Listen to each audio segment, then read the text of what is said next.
नागौर शहर के पशु प्रदर्शनी स्थल पर 18 से 27 मार्च तक आयोजित होने वाले जेडी साहब नागौर निबंधन उद्योग करेंगे। एवं हस्तशिल्प मेला 2025 का शुभारंभ मंगलवार सुबह 11 बजे जिला कलेक्टर अरुण कुमार पुरोहित ने फीता काट कर किया। इस मौके पर बतौर विशिष्ट अतिथि सभापति श्रीमती मीतू बोथरा व भोजराज सारस्वत मौजूद रहे। जिला उद्योग एवं वाणिज्य केंद्र के महाप्रबंधक बजरंग सांगवा ने बताया कि मेले में स्थानीय उद्योग, हस्तशिल्प, दस्तकारों एवं विभिन्न सामानों की करीब 80 स्टॉलें लगी हैं। विभाग की ओर से स्थानीय उत्पादों को बाजार एवं विपणन की सहायता उपलब्ध कराने की उद्देश्य से समय समय पर मेले का आयोजन किया जाता है। मुख्य अतिथि कलेक्टर ने कहा कि प्रधानमंत्री के विजन एक जिला एक उत्पाद के तहत चयनित पान मेथी का उत्पादन बढ़ाने, किसानों को सही मूल्य दिलाने व जीआई टैग दिलवाने के लिए प्रयास किए जा रहे हैं। इसके अतिरिक्त स्थानीय उद्यमियों, हस्तशिल्पियों को समय के अनुसार नवीन तकनीक ग्रहण करने पर जोर दिया। विशिष्ट अतिथि भोजराज सारस्वत ने उद्यमियों, युवाओं को नौकरी मांगने के बजाय नौकरी देने वाले बनने के लिए सफल उद्यमी बनने की बात कही। समारोह में एसडीएम गोविंद सिंह बिचर, पशुपालन विभाग के संयुक्त निर्देशक doctor Mahesh Meena, hand tools association के खुदाबख्श मुल्तानी सहित कई विभागों के अधिकारी एवं शहरवासियों ने कार्यक्रम में भाग लेकर मेले का अवलोकन कर खरीदारी भी की।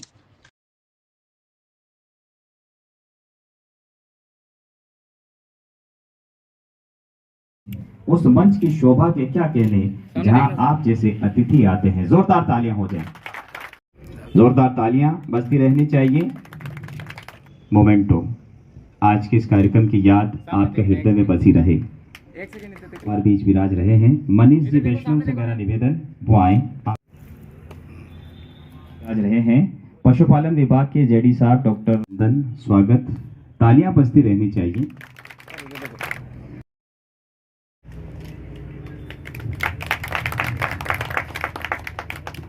कौन कहता है कि कामयाबी किस्मत तय करती है। ये मैं श्री बजरंग जी सांगवा साहब जीएमडीआईसी से निवेदन करूंगा वो माइक्रोफोन पे पधारें। आगन के इस नागौर उद्योग एवं हस्तशिल्प मेले में मंचासीन श्रीमान जिला कलेक्टर महोदय, भोजराज जी सारस्वत साहब, नीतू जी बोत्रा सभापति मैडम, खुदाबख्श जी एसडीएम साहब, जेडी साहब, पधारे हुए सभी आगंतुक मेहमानों का मैं जिला उद्योग केंद्र जिला प्रशासन की तरफ से स्वागत करता हूँ। ये जो उद्योग एवं हस्तशिल्प मेले होते हैं, इनका मुख्य उद्देश्य ये रहता है कि जिले के जो प्रमुख हस्तशिल्पी आर्टिजन जो है उनको प्रोत्साहन देना और इन जो मेलों में है उनका प्रोडक्ट किस तरीके से मार्केट में आए और वो बिके, उसको प्रोत्साहित करने के लिए जो इस तरीके के मेले का आयोजन किया जाता है। राज्य सरकार की तरफ से भी विभिन्न प्रकार की स्कीम्स जो है इन आर्टिजन्स के लिए संचालित की जा रही है। इनमें बाजार सहायता योजना है जिसमें कोई आर्टिजन अगर किसी राज्य या अंतर्राज्यीय मेले में भाग लेता है तो उसको जो है स्टॉल शुल्क, किराया, दैनिक भत्ता, इन सब की जो है रियायतें राज्य सरकार द्वारा दी होती है। इसके अलावा राज्य सरकार द्वारा एक्सपोर्ट पॉलिसी नई जारी की गई है जिसमें भी कोई अगर अपना प्रोडक्ट है जो अंतर्राष्ट्रीय मेलों तक और निर्यात करता है तो उसमें भी जो है विभिन्न प्रकार की रियायतें हैं, चाहे वो हवाई किराया तक का हो या उसको अलग से कोई रिबेट हो। ई कॉमर्स से जुड़ना चाहता है तो उसमें भी जो रिबेट है, अपने यहाँ पे एक स्टॉल ई कॉमर्स की लगी हुई है तो जो आर्टिजन्स यहाँ पे आए हैं वो ई कॉमर्स से जुड़ सकते हैं, अपना जो मार्केट है वो अंतर्राष्ट्रीय बाजार तक ले जा सकते हैं। इन सब के लिए ये इस तरीके के मेलों का आयोजन किया जाता है सर। ये 10 दिन तक मेला चलेगा, 18 से 27 तक।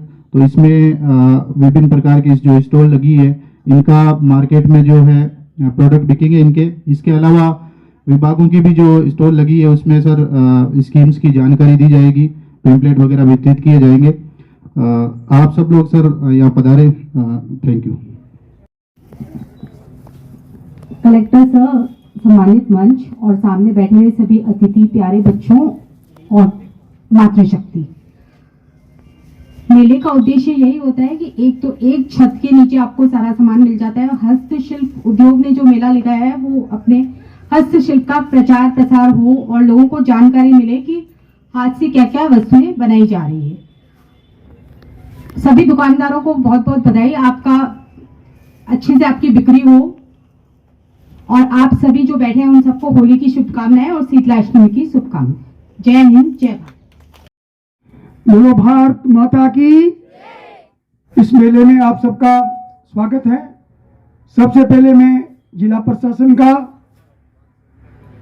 और वाणिज्य उद्योग केंद्र का बहुत बहुत आभार व्यक्त करता हूं कि आपने ये प्लेटफॉर्म दिया और अपने प्रोडक्ट का डिस्प्ले और मार्केटिंग के लिए ये जो आपने व्यवस्था की है, ये मेला लगाया है, इसके लिए आपका आभार। वैसे नागौर देश और विदेश में नागौर के उत्पादन काफी ख्याति प्राप्त है। हमारा नागौर का हस्त औजार, हमारी नागौर की पान मेथी, मसाले में जीरा और सौंफ, दलहन में मूंग, जिनका उत्पादन पूरे विश्व भर में बिकता है। यहाँ नागौर में बहुत प्रकार के मिनरल्स हैं। नगरेला का मार्बल विश्व प्रसिद्ध है। राजस्थान सरकार, केंद्र सरकार बहुत प्रकार की योजना भी लाई है। उसमें उद्यमियों को बहुत बड़ा फायदा है। ये सभी योजनाओं का आप सब लाभ लें, मेरा आग्रह है। दिसंबर 4 को राजस्थान में राइजिंग राजस्थान इवेंट हुआ था। उसमें 30 लाख करोड़ का MOU हुआ। नागौर में भी उससे पहले एक कार्यशाला हुई, उसमें भी बहुत बड़ा MOU हुआ।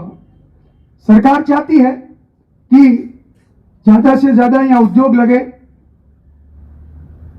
हम MOU तो कर लेते हैं, लेकिन उसको क्रियान्वित करने के लिए वापस नहीं आते हैं। एक कार्यशाला जिला उद्योग केंद्र में थी, 4-5 दिन पहले मैं गया था, लेकिन उद्यमियों का रुझान कम था। हमारा देश सोने की चिड़िया थी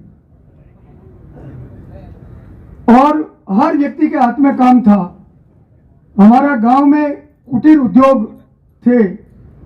कृषि को लेकर सब व्यक्तियों के हाथ में काम थे। वो कुम्हार था जो गांव में बर्तन बनाता था। मिट्टी के बर्तन वहां गांव के लोग ही खरीद लेते थे। जो अभी चलता है ना, वोकल फॉर लोकल, तो बर्तन अनिवार्य आवश्यकता थी और उस कुम्हार के सब बर्तन गांव में बिक जाते थे। सुथार, सुनार, लोहार, कुर्सी, चिमटा, तवा और कृषि के औजार बनाने वाले लोहार गांव में ही थे और वो गांव में उसका उत्पादन करते थे, प्रोडक्ट करते थे और गांव में ही उसकी बिक्री हो जाती थी। हर गांव एक उद्योग था। वहां सूक्ष्म लघु उद्योग था। हर व्यक्ति के हाथ में काम था। कृषि बहुत बड़ी कृषि थी और उस कारण हमारी आर्थिक स्थिति भी ठीक थी और हम भारत एक सोने की चिड़िया कहलाती थी। बीच का कालखंड आया, 800 वर्ष तक मुगलों ने शासन किया।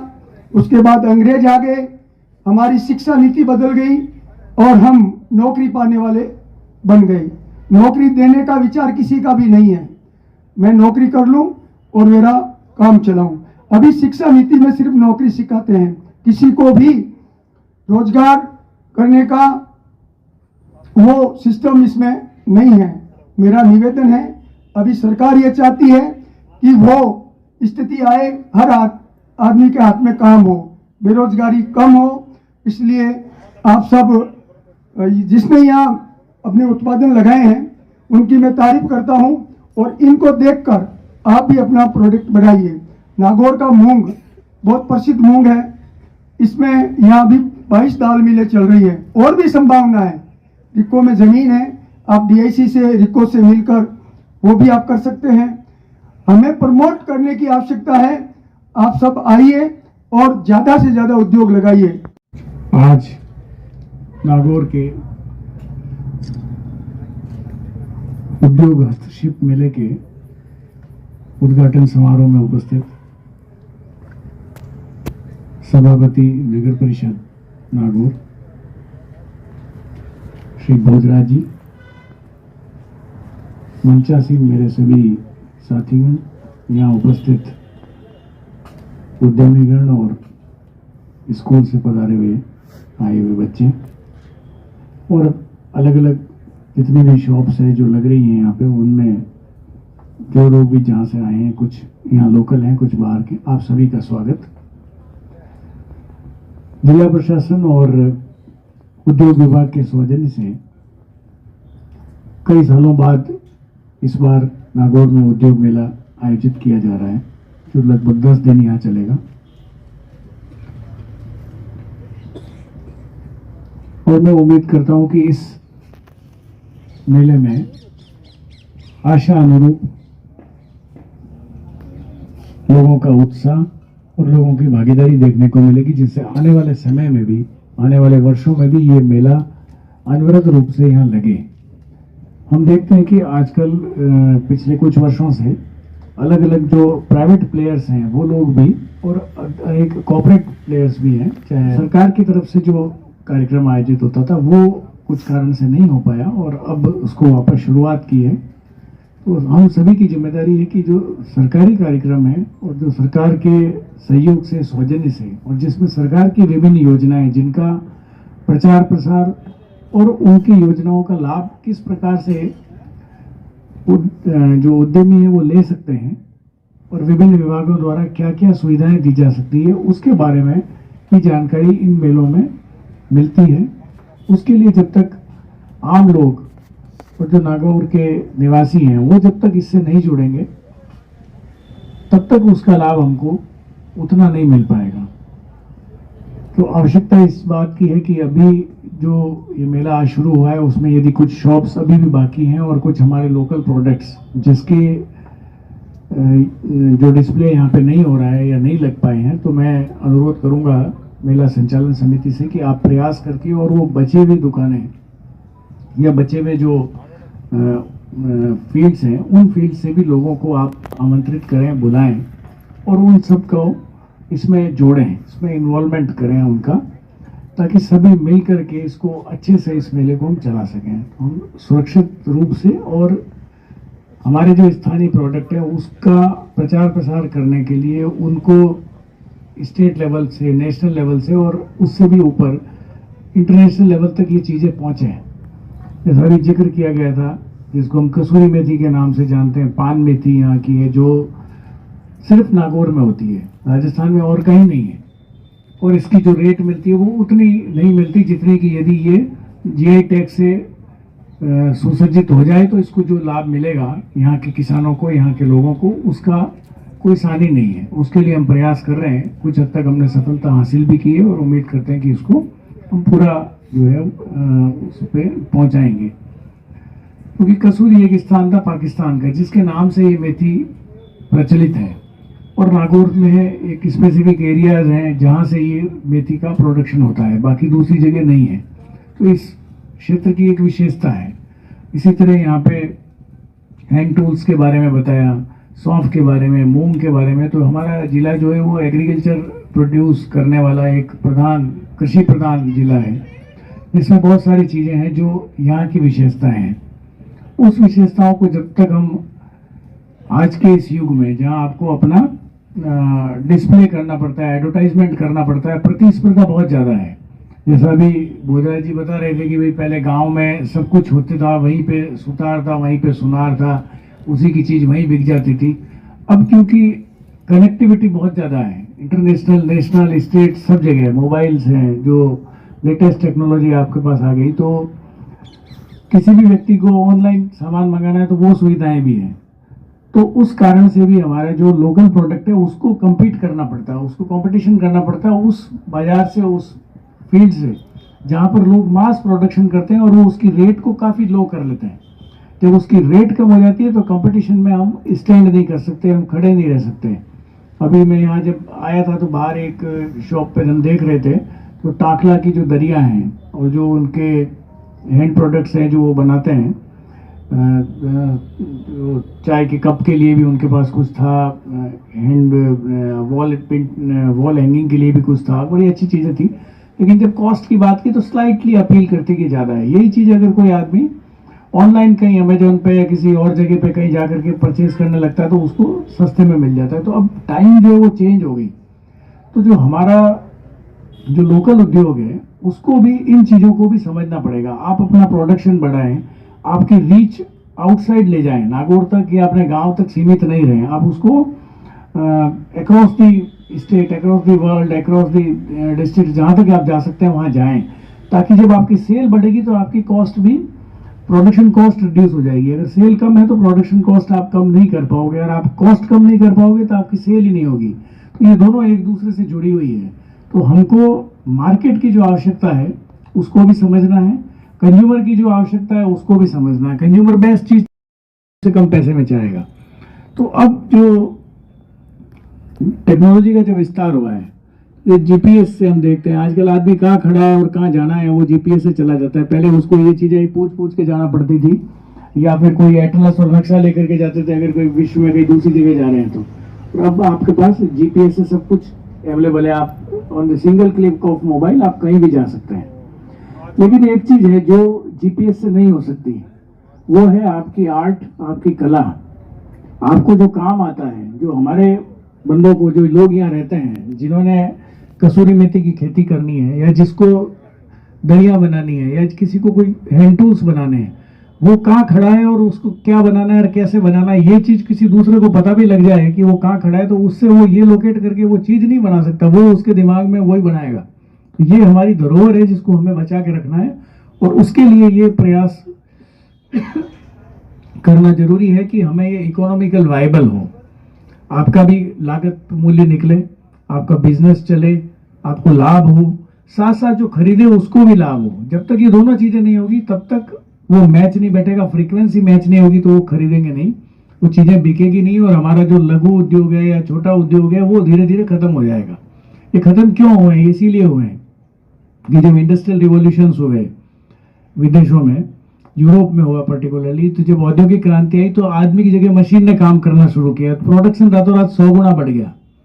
तो जो चीज 10 दिन में जो चीज बनती थी वो 1 दिन में बनने लग गई, तो नेचुरली उसकी प्रोडक्शन बढ़ा तो कॉस्ट कम हुई। अब आज का टाइम अलग तरह का है, अब और युग में परिवर्तन हुआ है। तो इस युग में जो परिवर्तन है, समय के साथ उद्योग और धंधे, ये सब चीजें आप देखिए वही चलते हैं जो समय के साथ अपने आप को परिवर्तन कर सकते हैं। इंसान भी वही सक्सेसफुल होता है जो समय के साथ, परिस्थिति के साथ अपने आप को बदल ले। हमारे घर परिवार में हमारी, आपकी दादी, मेरी दादी या मदर, उस पीढ़ी ने या उनके ऊपर वाली पीढ़ी ने अपने आप को कितना चेंज किया होगा और कितना चेंज कर रहे हैं। हम भी चेंज कर रहे हैं, आप लोग भी कर रहे होंगे। भोजराज जी भी हमारे साथ बैठे हैं, मैडम भी बैठे हैं, आप लोग भी चेंज कर रहे होंगे। हम लोग जब शादियां हुई तो आप समझ सकते हैं कि हमारी वाइफ्स और पत्नियां जो है वो लंबे लंबे घूंघट निकालती थी, और जब मेरी मदर की बात करते हैं तो वो कहती थी कि हम जब मोहल्ले में आते थे, ससुराल के मोहल्ले में, तो चप्पल हाथ में लेके आते थे। ये जोधपुर शहर की बात बता रहा हूँ, गाँव की नहीं।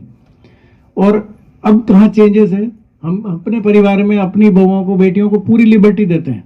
बहुओं को देते ही, बेटियों को तो चलो सभी देते थे, बहुओं को भी देते हैं कि नहीं देते। तो ये जो कल्चरल चेंज है, ये सोसाइटी में चेंज आया, इस चेंज को अगर कोई अडॉप्ट नहीं करता है तो वो परिवार बिखर रहा है। जो चीज़ों को रिजिड आज भी उतना ही रहेगा कि साहब मैं तो मेरी बहू से बात ही नहीं करूं, या मेरे दामाद से बात नहीं करूं, या फला नहीं करूं, या ये चीज़ में हम एडजस्ट नहीं कर सकते। जो एडजस्ट नहीं करता है वो सिस्टम से बाहर निकल जाता है। नदी तालाब जो पानी बहता है उसमें जो उसके साथ फ्लो में चलता है वो रहता है, जो फ्लो में नहीं रहता वो बाहर निकलता है। तो जब वो इंसान को ये सब चीज़ें एडजस्ट करनी पड़ती है, तो ये सब चीज़ें आपके हर काम में लागू है। जो भी आप बिजनेस कर रहे हैं, जो भी आप नौकरी कर रहे हैं, जो कुछ भी आप काम कर रहे हैं, उसमें जो परिवर्तन आ रहे हैं, चाहे वो टेक्नोलॉजी के कारण है, किसी और कंपटीशन के कारण है, उन सबको हमें एडॉप्ट करना है, उसमें एडॉप्ट करना, उससे बेहतर करना है, तब जाके हम सर्वाइव करेंगे। आप